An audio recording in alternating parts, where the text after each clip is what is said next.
Okay, here's the a possible source of a problem of a bit of a wobble when the freezer door is closed. These wheels, they do have a bearing inside them, but they're quite loose. There's quite a bit of play.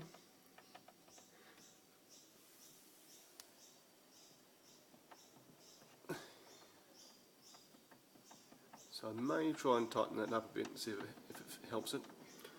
And here's the drawer. So they've all got quite a bit of play in the bearing.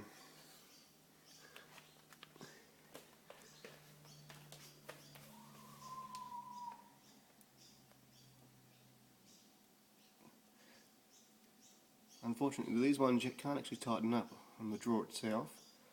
The ones inside the fridge do seem to have a screw on them, so we'll try and tighten up them.